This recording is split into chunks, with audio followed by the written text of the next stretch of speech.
Kata-kata hal ini. Kejarlah kejayaanmu. Good morning my boss, lebih indah dari good morning saya.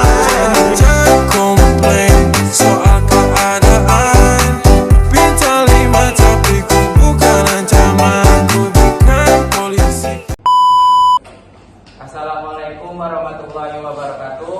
Perkenalkan, kami dari kelompok 3 ingin mempresentasikan tentang aliran empirisme. Sebelum kami mempresentasikan materi empirisme, aliran empirisme, kami akan memperkenalkan anggota kelompok kami.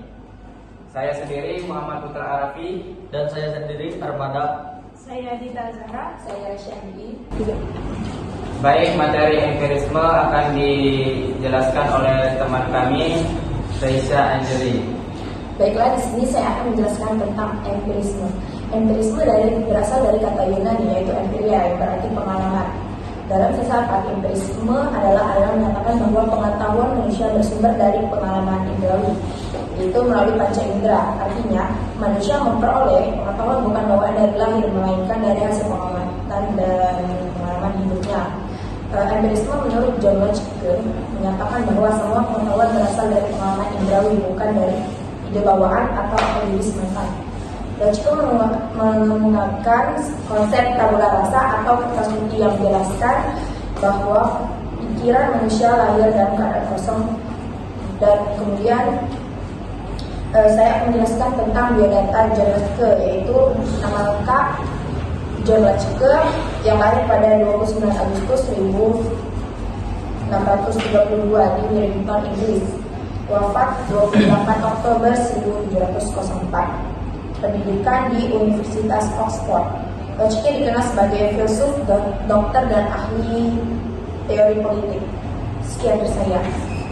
Baik, materi karya terkenal John Locke akan dijelaskan oleh teman kami Armada.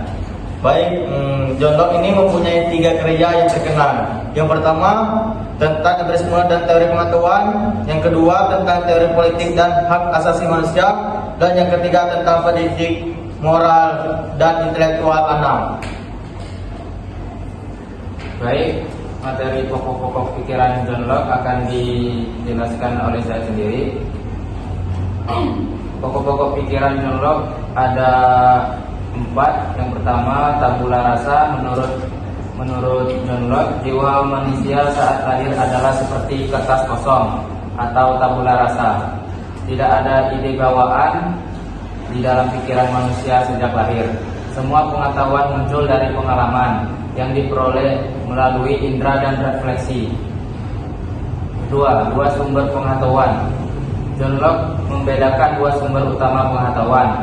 Yang pertama, sensation atau penginderaan, pengalaman yang diperoleh melalui panca indera terhadap dunia luar, melihat, mendengar, menyentuh, dan sebagainya. Kedua, reflection atau perenungan, pengalaman batin, yaitu hasil dari pengamati dan pemikiran proses mental sendiri, seperti berpikir, mengingat, dan membandingkan. Yang ketiga, proses terbentuknya pengetahuan. Awalnya pikiran manusia kosong, kemudian pengalaman-pengalaman indrawi masuk dan disimpan dalam pikiran.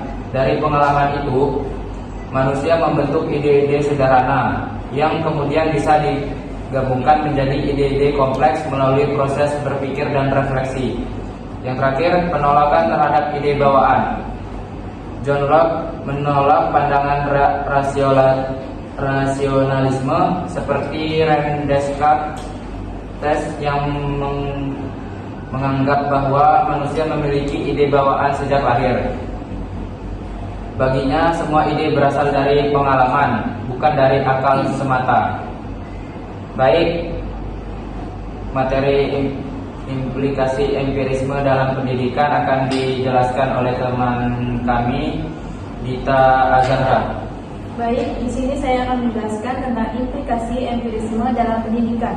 Pemikiran empirisme John Locke sangat berpengaruh di dalam dunia pendidikan. Yang pertama, Anak lahir tanpa pengetahuan apapun, sehingga pendidik harus memberi pengalaman nyata. Yang kedua, proses pembelajaran berbasis pengalaman langsung dan pengamatan.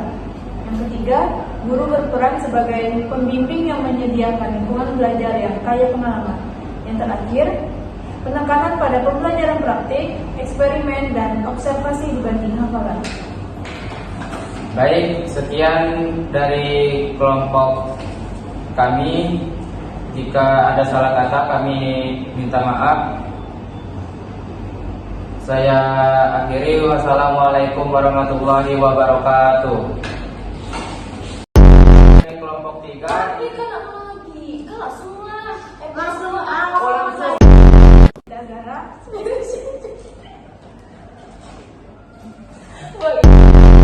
oleh saya sendiri.